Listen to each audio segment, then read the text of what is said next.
Germany, Russia, in India, and so on and so forth. Even our countries have not mentioned their names, and throughout the whole world, we thank that they have done a good thing for us. That made us to see the beginning of this coronavirus pandemic. And made us to even see the end.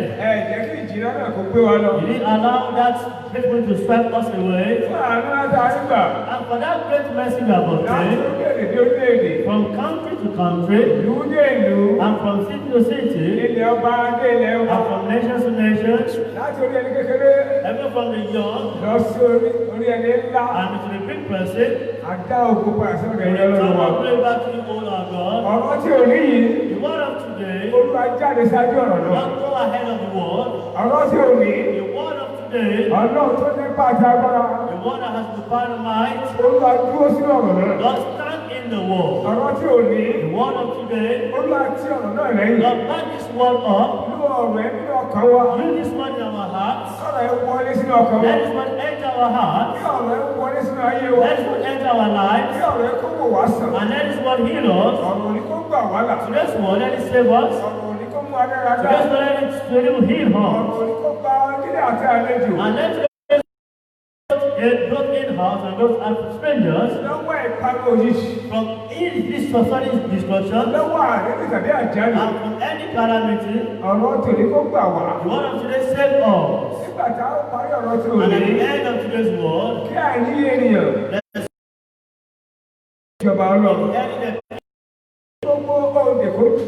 and let us abound, be free, and let us seek the healing of their sicknesses. For you have done all these things for us. All glory to you, God. Accept our thanks. Accept our praises. In Jesus' name we pray. Today, what we are looking at is the rapture of the saints. The rapture of the saints. The rapture of the saints.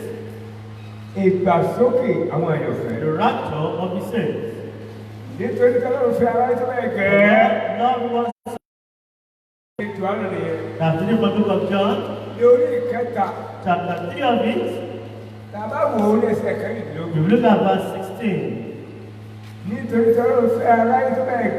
God so loved and He gave us His only begotten Son, that whosoever believeth in Him should not perish, but have everlasting life.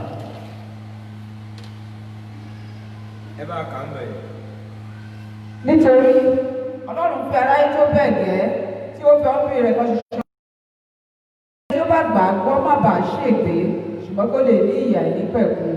For God so loved the world that He gave His only begotten Son, that whosoever believeth in Him should not perish, but have everlasting life.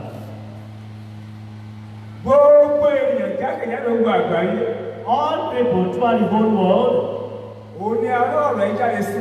this one has been said directly to you today,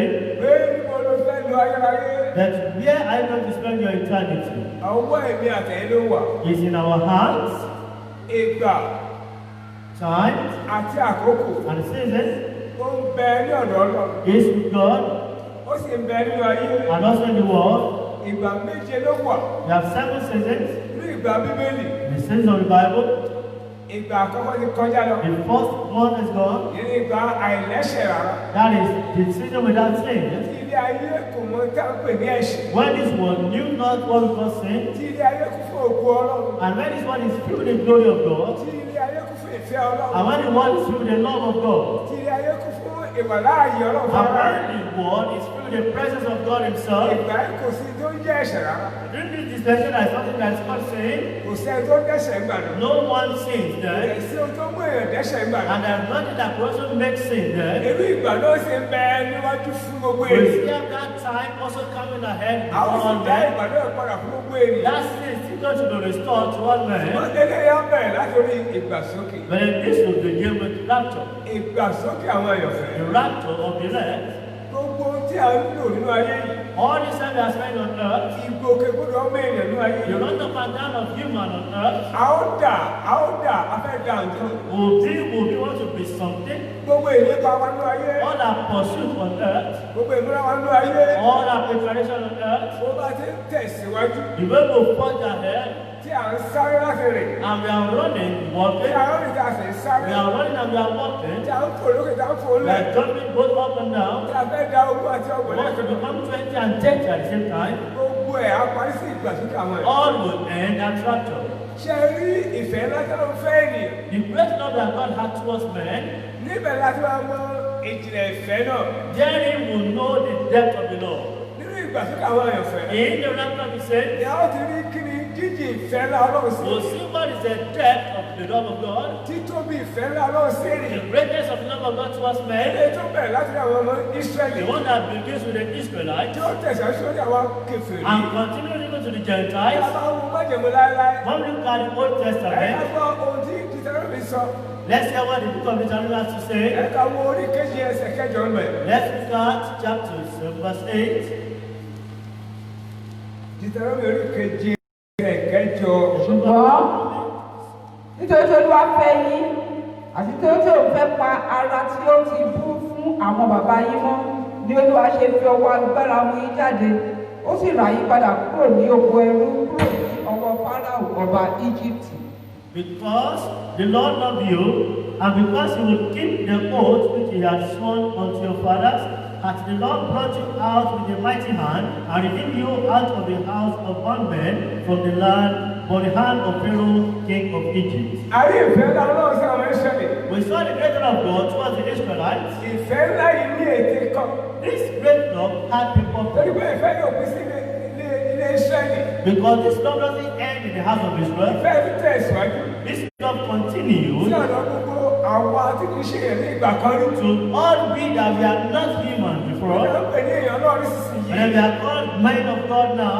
Ìfẹ́ yìí ní ète ńlá kan. This love has a great purpose. Ìfẹ́ yìí mú ìràpadà wá fún Ísírẹ́lì. This love brought redemption for Israelites. Nígbà tí babaláwo Abraham tí ó ṣe Ọlọ́run. When our father sinned against God for Abraham, Ṣé náà wípé mọ̀ nísinsìnyí? and God said, no, now, Irú ọmọ rẹ ní ìran kẹ́rin. that your generation, the fourth, the children in the fourth Ó generation, lọ sí oko ẹrú. will go on slavery, Wọ́n máa ṣe àwọn ọ̀tá wọn. and they will serve their Ní enemies irinwó ọdún ó lé for ọdún. 400 years. Ó sì pé pépérépé. And it was complete.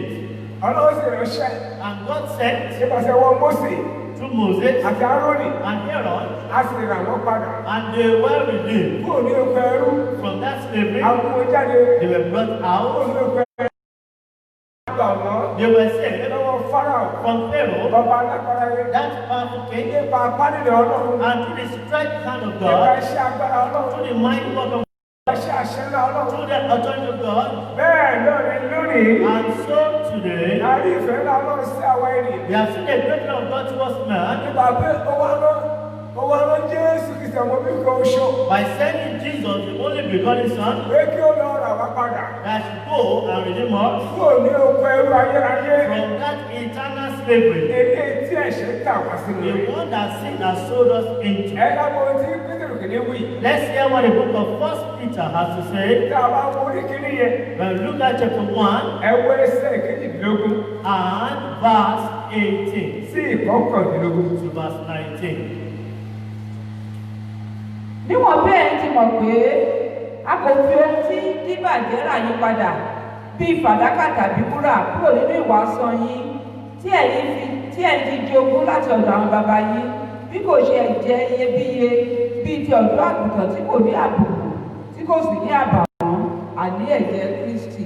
For as much as ye know that ye were not redeemed with corruptible things, as silver and gold, from your vain conversation, received by tradition from your father, but with the precious blood of Christ, as of a lamb without blemish and without spot.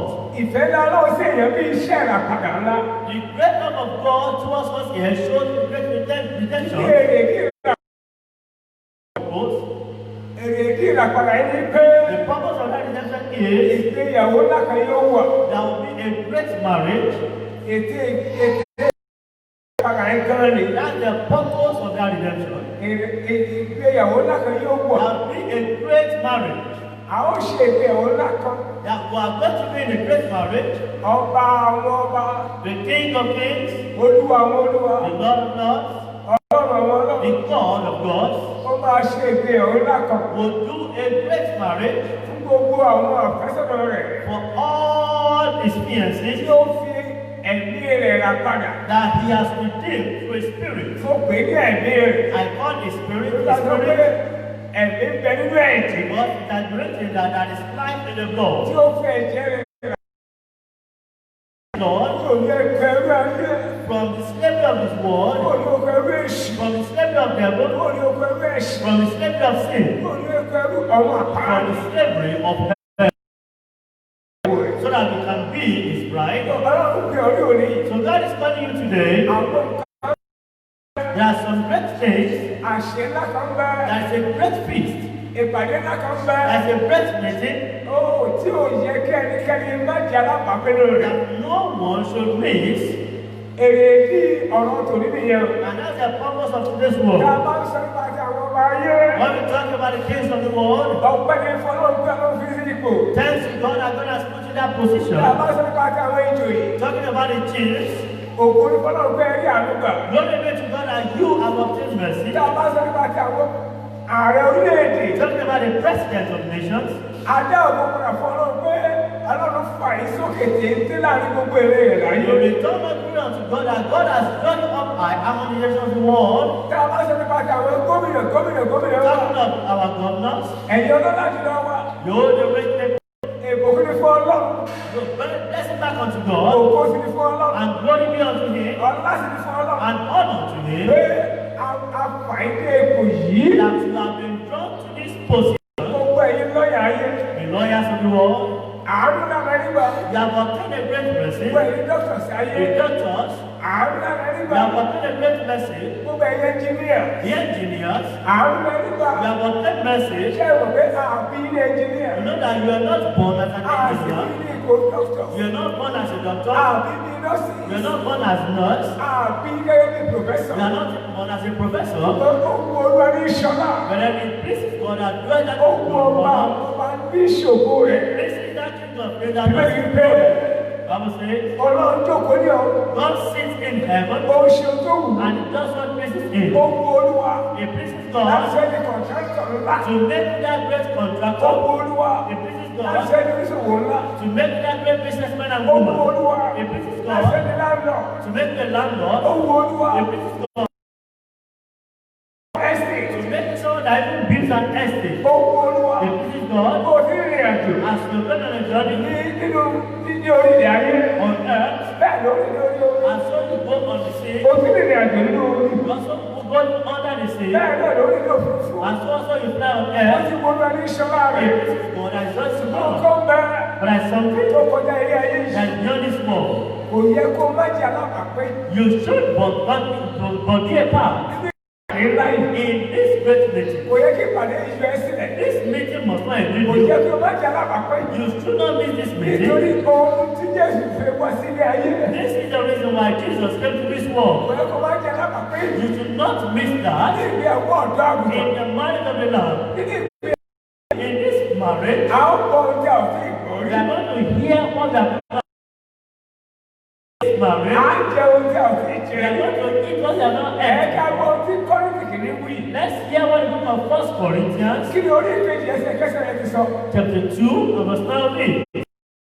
Ìkejì ẹsẹ̀ kẹsàn-án. 1 Corinthians chapter 2 and verse 9. Ìpàdé tí ò yẹ ẹnikẹ́ni rẹ̀ ni. Is the meeting that no one should miss. Gbogbo àwọn ikọ̀ ọlọ́run jákèjádò gbogbo àgbáyé. Servants of God throughout the whole world, Àfiṣẹ́ láì rán mi sí ọ. have been sent a great message to you. Dandan ní ká wà ní ìgbé ẹ̀wọ́ ọ̀dọ́ àgùntàn. That there must to be in that marriage. Gbogbo ẹgbẹ́ akọrin.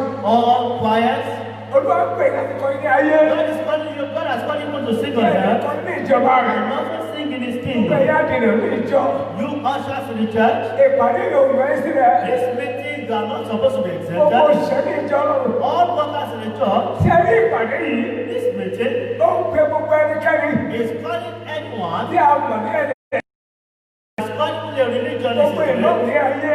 All imams. Ọ̀rẹ́ yẹn ni kí ẹ dé ìjọba ọlọ́run Is ẹ̀sìn the one òṣèlú. who get to heaven that not perish. Ẹ̀yin ọlọ́run ayé. You reach in the world. Àwọn pè sí ìpàdé pàtàkì That yìí. you call this great meeting. Ta ló fi wé ìpè jáde? Who has sent this invitation? Ọlọ́run gbogbo ayé. He is the God of the whole earth. Ọlọ́run ìjìnlẹ̀ ńlá. He is that mystery God. Ìbú ńlá ìjìnlẹ̀ ìfẹ́. Great and a dark mystery. Ẹni tó ti wà.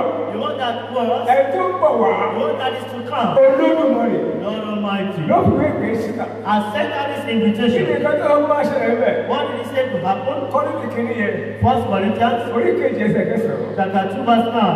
ṣùgbọ́n gẹ́gẹ́ bí a ti kọ ohun tí ojú kò rí àti tí etí kò gbọ́ tí kò sì wọ ọkàn ènìyàn lọ ohun tí Ọlọ́run ti pèsè sílẹ̀ fún àwọn tí ó fẹ́. But as it is written, I had not seen nor ear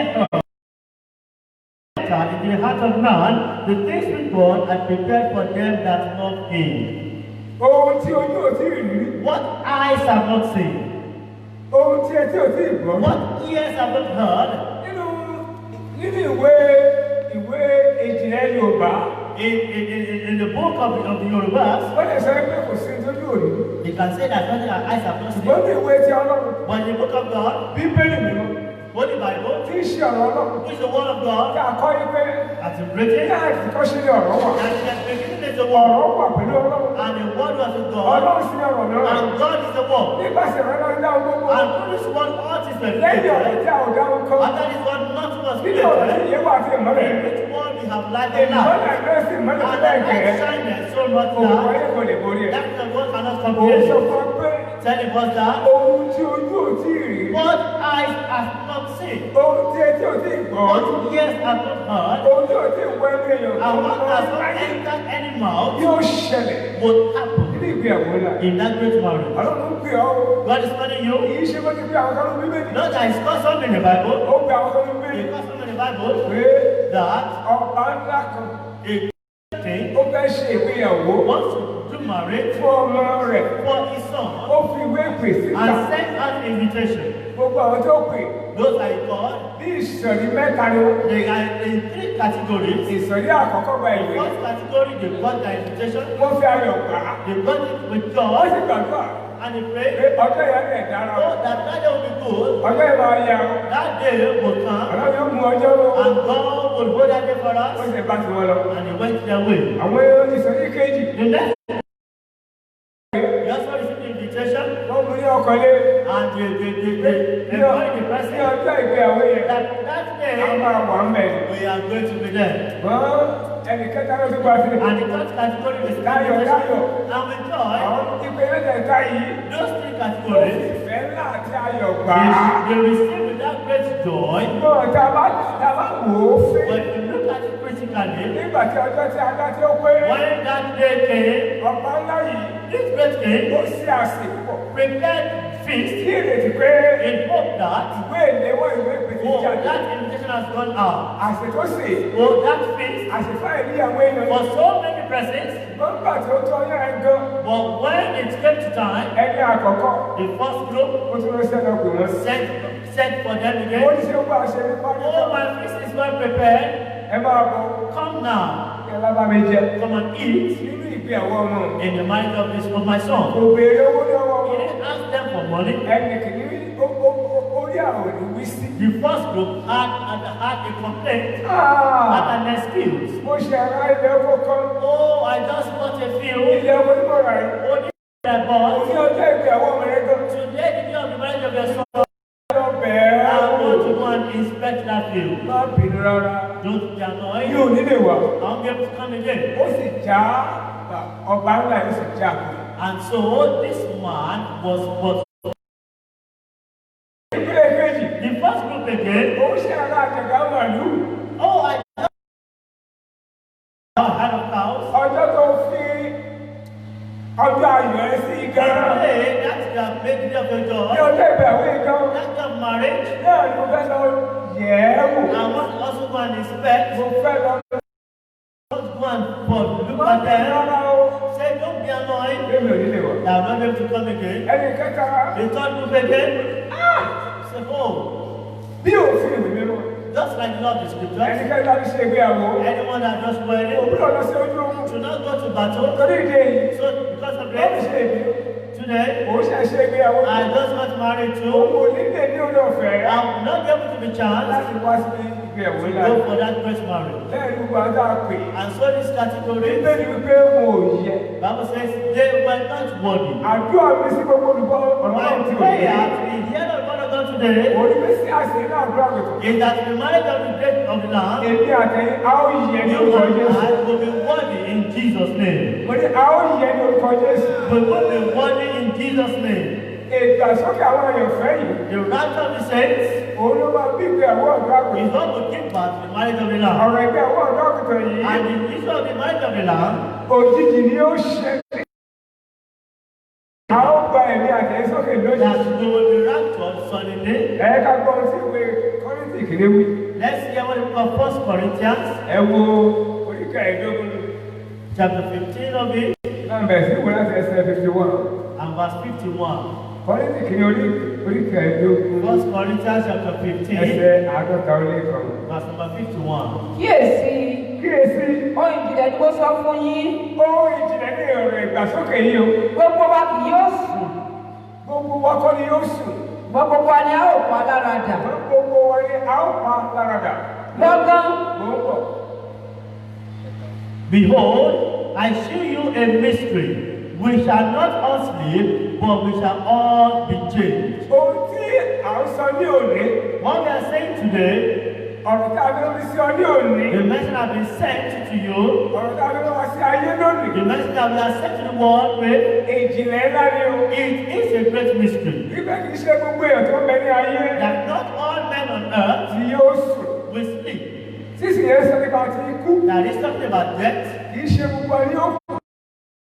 die, Èyí pé ní ìgbàsókè àwọn àyànfẹ́, and rapture of elect. ó máa jẹ́ ohun ìjìnlẹ̀ ńlá. It will be a mysterious thing. Ohun tí ẹnikẹ́ni ò ní òye nípa rẹ̀. It's something that no one had understanding about. Ohun tí àwọn onímọ̀ ìjìnlẹ̀ ṣe àwárí ẹ̀ tẹ́lẹ̀. I was trying to say, but you can't get to the root of it. Ohun tí ó ga ju òye àwọn áńgẹ́lì lọ. Something greater than the understanding of the angels. Ohun tí Jésù kò lè sọ kankan nípa rẹ̀. Something that Jesus himself cannot say much about. Ohun tí kò sí àwọn ikọ̀ Ọlọ́run tí ó tóbi ní ọwọ́ Ọlọ́run. Something that there is no servant of God that is so great in the hands of God, Àbí tí ó tóbi jákèjádò gbogbo or àgbáyé. that they are so great throughout the whole world, Bí wọ́n ṣe bá Ọlọ́run rìn tó. as much as they walk with Bẹ̀rẹ̀ God, láti ní wòlíì bàbá wa Abraham. beginning from prophet our father Abraham himself, Torí pé ó bá pè é ní wòlíì. because they don't call him but they call him a prophet. Ó ní aya wọn. He said, return the wife of that man unto Torí pé me, wòlíì ni o. because he's a prophet, Tí ó lè gbàdúrà fún. so I can pray for you. Abraham bá Ọlọ́run rìn. Abraham walked with God, Ọlọ́run wá sílé rẹ̀. God came to his house, Ọlọ́run jẹ́ ó sì mú ní. God ate and drank in his house. Lẹ́yìn àti ó jẹ́ lọ́jọ́ mú tó. After he has eaten and drunk, Ọlọ́run sọ̀rọ̀ nípa Ẹ́sì. God talked about Isaac. Lẹ́yìn àti ó jẹ́ nípa Ẹ́sì. After he has discussed about Ó Isaac, sọ̀rọ̀ nípa Sọ́dọ̀mù àti he Gòmórà. talked about Sodom and Gomorrah. Abraham ní ọba Ọlọ́run sọ̀rọ̀. Abraham also talked to God, Kì í ṣe ní ojú àlá. not in the Ní dream, ojú kò ojú lẹ́nu but rẹ̀ báyìí. physically face to Wọ́n jọ face. sọ̀rọ̀. They talked, Ó dẹ̀ jọ fi òtẹ́lẹ̀. and they also established Èyí it. pé Abraham jẹ́ ọ̀rẹ́ Ọlọ́run. And Abraham is a friend of Wọ́n God. ti jẹ́ ọ̀rẹ́ Ọlọ́run tó rìn. As much as a friend of Òun God, pé ìjìnlẹ̀ nígbà ìgbàsókè. he never knew the mystery about rapture. Nínú òkúta Ọlọ́run rẹ̀. Enoch walked with Èyí God. pé kò sì rí ikú. Bible said he did not see them, Èdè tó jẹ́ àpẹẹrẹ ìgbàsókè. which is a sign of rapture. Òun pẹ̀lú kò mọ ìjìnlẹ̀ nípa He ọjọ́ yìí. himself does not know the mystery about this day. A fi àwọn kẹ̀kẹ́ iná bẹ́ẹ̀ lẹ́jà sókè. Chariot of fire took Elijah up. Ó ti bá Ọlọ́run rẹ̀ tó. As much as he walked with God, Ṣùgbọ́n nígbà tí Jésù Kristi pàdé tó pàdé ní orí òkè ìpaláradà. and then when Elijah met Jesus at the Mount of Transfiguration, Tí Mósè náà sì fọ́nà hàn ní orí and òkè. Moses also appeared at that mount, Ó sọ nǹkan ìjìnlẹ̀ ńlá fún they Jésù. were talking something, the mystery about Nígbà Jesus. tí wòlíì Èláíjà jẹ́ àpẹẹrẹ àwọn tí ó gbà sókè. When Prophet Elijah is an example of those that will be ascended, Mósè jẹ́ àpẹẹrẹ àwọn tí ó kù. Moses is an example of those that will die. Ohun ìjìnlẹ̀ ńlá ló sọ nípa ọjọ́ ìjìnlẹ̀ ńlá yìí. They were talking something mystery about this great day. Ọjọ́ ńlá yìí This great day náà ní ọ̀rọ̀ ṣe jáde sí gbogbo ayé. is the purpose of the world coming out to the whole world. Torí ọjọ́ ńlá yìí, Because of this day, ikọ̀ náà ṣe pọ̀ lọ́wọ́ ṣú we àyà have kẹsàn-án so ayé. many servants of God throughout the world. Torí ọjọ́ ńlá yìí ni láti ń ròyìn ayọ̀ nípa ìjọba Ọlọ́run. Because of this great day, we are talking about the joy of heaven. Torí ọjọ́ ńlá yìí ni Because I didn't get there, that is why we have something called gospel. Go to the whole world. And bring the gospel to all men. Because of this great day. As the day coming, there's something will happen suddenly. Read that word. In a moment. In a moment. Something will happen. In a moment. In a moment. At the last drop. Nítorí ìpè yóò dùn. For the trumpet shall sound. A ó sì jí àwọn òkú dìde ní àìdíbàjẹ́. Gbogbo àwọn òkú tó ti kú láti ìgbà ìṣẹ̀ǹbáyé. All the dead, like for the question of the Àwọn jí òdìdé. You will rest on the dead. A ó sì pa wá lára dà. Àwọn tá a bá wà láàyè. And we that are still alive. Lọ́gán. In a moment. Lójijì. Suddenly. A ó gbé àgọ́ ara tí kú tí ń ṣàìsàn, a ó gbé kú mẹ́. This body that dies, that has sickness, will A ó take fẹ́ ní away. àgọ́ ara tókè. And be given that body of heaven. Because the body, the earthly body is so different. And the heavenly body is also different. Gbogbo àwọn tó lè gba àgọ́ ara tí mo ń sọ ẹ́ lálejò.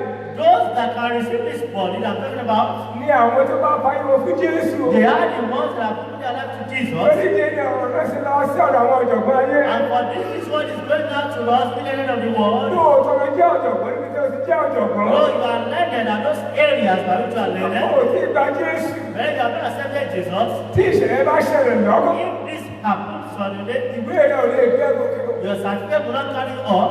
Ọba oyè tó jẹ́ ò lè gbé gòkè. The thing that you, Ìjòyè the chief, oyè náà ò lè gbé gòkè. that your throne will not take you up. Ọ̀pá àṣẹ oníèrè ò lè gbé ààrẹ gòkè. That rod of the country cannot take you. Gómìnà bàtà fi pẹ̀lú gómìnà kò lè gbé gòkè. That staff of authority of the government cannot take him up. Àwọn tí ó bá gba Jésù ní Olúwa. Those that accept Jesus as Lord, Ìkan ni ó gbọ́ ìpè náà. they are the ones that will hear that trumpet. Àwọn tí ó bá di àtúnbí. Those that are born again, Táàbí ọ̀rọ̀ náà tún bí. who would have been redeemed by the blood Ìkan ni ó of gbọ́ God, ìpè náà. they are the ones that will receive, that will Nítorí hear pé that àwọn trumpet. ẹbí Ọlọ́run. Those that are family of God, Àwọn tí ó gbà á gbọ́. those that accept it, Àwọn tí a fi agbára fún. those that have been empowered Láti di ọmọ Ọlọ́run. to become sons of God. Onídìí lórí For this today ní ọjọ́ tiẹ̀. is your day. Ọ̀la lè pẹ́. Tomorrow may be too late. Òní jẹ́ ọjọ́ tiẹ̀. Today is your day. A ò mọ ohun tó lè ṣẹlẹ̀ ní ọ̀la. You do not know what will happen tomorrow. Ọ̀rọ̀ ìpè kẹ́yìn yìí. About this last trump Ó lè tó kí lè òní tó ṣe. may sound before the dust today. Ọ̀rọ̀ ìpè tí ò ní. The word of today, the trump may sound before you Bí today. ìbájú yìí máa jákèjádò gbogbo àgbáyé. As we have seen and are strengthened throughout the world, Ṣé pé àwọn tó wà ní ọ̀sán báyìí? that is now some are in the Àwọn tó wà ní àárọ̀ afternoon, báyìí? some are in the morning, Àwọn tó ń sùn lọ́wọ́. some are sleeping now. Bẹ́ẹ̀ náà ni ìpè yóò dùn. So also the trumpet will sound. Tó bá wá dún. When it sounds, Gbogbo àwọn tí ó bá ti gba Jésù ní Olúwa. those that don't accept Jesus as Lord, A ò ní lè gbà wọ́n gbogbo. they will not be able to be Ìmọ̀sán raptured. rọ gbogbo ẹ̀dá ara yìí. That's why I'm beginning with all men Tó ń bẹ ní ayé. that's on earth. Ó ní ó tọ̀ àwọn tilẹ̀ wá. He said he came to his own, Ìwé Jòhánù the ni. book of John, Ó ní àwọn ẹ̀sẹ̀ kò sì gbà á. and his own did not receive it. Mo wá ń rọ̀ wá ní òní pé. And I'm praying with us today Ṣé that gbogbo ọmọ Ọlọ́run láàyè? accept the Son of the living Gbogbo God, Ọlọ́run láàyè. accept God Sínú ayé rẹ̀ ní into your life today. ìgbàgbà rẹ̀. We are not too old for it. Gbogbo èèyàn tó ń bí èmi. Everyone that is still breathing in Ìwé mú. into their nostrils, Gbogbo èèyàn tó ń jẹun. those that are still Gbogbo eating, èèyàn tó ń wọ aṣọ. those that wear clothes, Gbogbo èèyàn tó ń wọ mọ́tò. those that bright eyes, Gbogbo èèyàn tó ń jẹ́ ènìyàn láyé. those that are still called human on Ní a earth, pè sí ìgbéyàwó ọ̀dà àgùntàn. that have been called to this marriage. Ṣùgbọ́n àwọn tó bá gba Jésù Kristi ní Olúwa For those that accept Jesus as Lord àti olùgbàlà rẹ̀. and Savior, Àwọn nìkan they are the only ones máa wọlé. that will go in. Ó ní àwọn tó gbà á gbọ́. And those that accept it, Jòhánù oríkèé ẹsẹ̀ kejìlá. in 1 John, Àwọn tó chapter gbà á 1, gbọ́. those that Ṣùgbọ́n accept Ṣùgbọ́n iye àwọn tí ó gbà á, iye àwọn tó gba Jésù Kristi. àwọn tí ó fi agbára fún láti di ọmọ Ọlọ́run. Àwọn ní àwọn fẹ́ bá láti di ọmọ. Àní àwọn náà tí ó gba orúkọ rẹ̀ Àwọn gbọ́. náà tó gba orúkọ those that Jésù accept gbàgbọ́. the name of Jesus, Tó bá jẹ́ pé o sì wà ní ẹ̀yìn òde if they are still outside, tí o ti wọlé sílẹ̀ bí you have not come into the family of God. Ọlọ́run pé gbogbo ènìyàn. God is calling all men Nítorí tí Ọlọ́run fẹ́ ara ẹ̀ tó bẹ́ẹ̀ For gẹ̀. God loved the world so much. Ó gbé èèyàn tó ń bẹ ní ayé. Everyone living on Bí earth, Ọlọ́run pè. God is calling. Láì sí oníkojúkò. No Láì sí segregation, ẹlẹ́yàmẹ̀yà. no segregation. Láì sí tó dà láyé. There's nothing that can become an Tàbí earth tó jẹ́ láyé. or what you are on Tàbí earth ìpele tó dé or láyé. that level you are on Bí earth. abẹ́ àkóso ìfẹ́ ńlá Ọlọ́run sí. Under the great love of God towards man, Jésù pè ọ́ ní ẹ̀. Jesus is Wákàtí calling you ìgbàgbọ́. this very hour. Ibi tó já sí ọ̀nà ẹ̀ bẹ̀rẹ̀. Wherever Bóyá àárọ̀ whatever ni. time it is with you there, is it in the morning, Bóyá ọ̀sán ni o. is it afternoon, Bóyá alẹ́ ni is o. it the night, Bóyá òru ni o. or even at midnight. Jésù pè ọ́ ní wákàtí God ìgbàgbọ́. is calling you this very Òun hour. lọ́jọ́ tiẹ̀. Today's your day. Fàyè ẹ̀fọ́ Jésù. Give your life to Jesus Tó o bá lè jogún so ìyẹn that I níbẹ̀. can inherit Tó o eternal bá life. lè yẹ. So I can for the rapture of the elect. Ẹ jẹ́ ká gbàdúrà. Let us pray. Orúkọ Jésù. In Jesus' name. Yìí rẹ̀ bá kálù gáyé ní kòkòkò lórí ẹ̀dẹ̀ bàbá rẹ̀. Ọba tí ó tóbi ju gbogbo ayé lọ. The great king, the whole world, Ọba àwọn ọba the King of kings, àti olúwa àwọn olúwa. and the Lord of lords. Ọlọ́run tó sọ pé òun padà á bọ̀. The one that said he's coming back, Tí ò kì í ṣe èèyàn tó fi ṣèké. and who is not man that will lie, Jésù Kristi tó padà á bọ̀. Jesus that is coming back. Lóòótọ́ àti ní òdodo. Vanity, vanity, Akéèpé ọdún òní we lẹ́yìn òní. call upon you to that this world. Gbogbo ilé tàbí gbọ́ ọ̀rọ̀ tòní. Every house that is hearing this word Ní today, ìgbàlá aláwọ̀ kó ń bọ̀ mẹ́ lọ. let this house of the Lord enter to that house. Ó olúwa náà ní ìgbàlá. Lord, send the rain of salvation. Olúwa pàṣẹ ìgbàlá. Lord, decree salvation. Nàìjíríà olúwa náà ní ìgbàlá. In this country, Nigeria, Lord, send the rain of salvation. Olúwa náà ní In ìgbàlá. Africa, send the rain of salvation. Jákèjádò gbogbo àgbáyé. And throughout the whole world, Olúwa náà ní ìgbàlá. Lord, send the rain of salvation. Amẹ́ríkà ní Jákè, olúwa pàṣẹ ìgbàlá. Lord, send the salvation. Olúwa ní London, ní England. In London, in England, in Scotland, Olúwa ní owó ìgbàlá jáde. Lord, send for the hand of Ní salvation. Canada, olúwa sọ fún ìgbàlá. In Canada, Lord, speak salvation. Olúwa wà lọ́wọ́ báyìí. Every eye that is closed Ìgbàlá now, ọlọ́wọ́ ilé rẹ̀ lónìí. send of God, enter your house Gba today. ìgbàlá. Receive salvation. Gba agbára. Receive power. Gba oore ọ̀fẹ́. Receive the grace Ní ìmúrasílẹ̀. for Ní preparation ìgbàsókè àwọn for the ẹ̀fẹ́. rapture of the elect. Èmi àtẹ̀lé. You and I A ó gbọ́ ìpè lórúkọ Jésù. hear that trumpet. A ó bá Jésù lọ jọba lórúkọ You Jésù. accept the Jesus Ní Christ ìdí àwọ̀ ọ̀dọ́mìtàn. in the marriage of the Lamb. A ó wà mẹ́. You and I be there. Ní orúkọ Jésù Kristi Olúwa wa. In Jesus' mighty name we pray. Àfẹ́sọ̀nà ni mí. Jésù lọ́kọ̀ mi. Àfẹ́sọ̀nà ni mí. Jésù lọ́kọ̀ mi. Jésù fẹ́rẹ̀ dé o. Láti gbé mi níyàwó. Àfẹ́sọ̀nà ni mí. Jésù lọ́kọ̀ mi. Àfẹ́sọ̀nà ni mí. Jésù lọ́kọ̀ mi.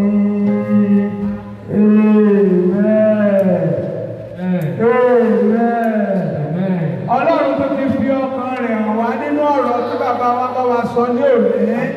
God has shown his heart to us, to the word of God has preached to us today. Mo gbà á ládùúrà wípé ọ̀rọ̀ tòní. I pray that the word of today, Gbogbo olùgbọ́ ọ̀rọ̀ tòní. every hour of the word of today, Olúwa yóò jẹ́ kí ọ̀rọ̀ náà gbé wa ró fún ìjọba ọ̀run. God will make the word uphold us for the kingdom of God. Ọ̀rọ̀ náà ò ní dojú ìjà kọ wá ní ìjọba Ọlọ́run. God will not come against us, the kingdom of God. Bàbá wa tí Ọlọ́run lò fún wa nínú ọ̀rọ̀ tòní. Our Father God has used for us the word of today. Àwọn ni wòlíì Ọlọ́run Emmanuel Ọládìpọ̀jáyé Jésù. Prophet of God, Ọlọ́run Nípọ̀jáyé Jésù, Fún ìgbaninímọ̀ràn, for counseling, ẹ̀rọ ìgbéléwọ́ wọn ni eléyìí. phone number, +234 àmì àrùkọ, 0 ẹ̀jọ òdo, 63 ẹ̀fà ẹ̀ta, 57 àrùn méje, 91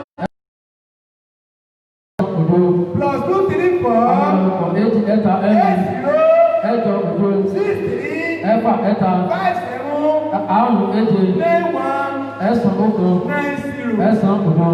Bákan náà, Also, ilé iṣẹ́ ìránṣẹ́ yìí ní ilé ẹ̀kọ́ Bíbélì. the ministry has a Bible college. Eléyìí tí ìgbaniwọlé rẹ̀ lọ lọ́wọ́lọ́wọ́ báyìí. The admission is still ongoing. Ẹgbẹ̀rún náírà ni owó ìgbaniwọlé. The form is 1,000 naira.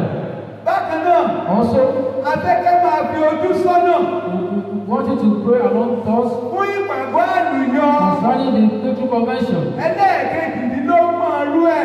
It's 28th Tí of ó this time. bẹ̀rẹ̀ ní ọjọ́ kọkànlélógún oṣù oṣù kẹsàn-án. On the 21st of Tí September. ó sì ṣe ìdúpẹ́ rẹ̀ ní ọjọ́ kẹtàlélọ́gbọ̀n oṣù And the kẹsàn-án. Thanksgiving come on the 27th Bí of a ṣe September. jẹrẹ pọ̀ mọ́ gbogbo àwọn ìsìn wa yìí. And the join us in all our services. Ọba àwọn ọba òdìdè ìrànlọ́wọ́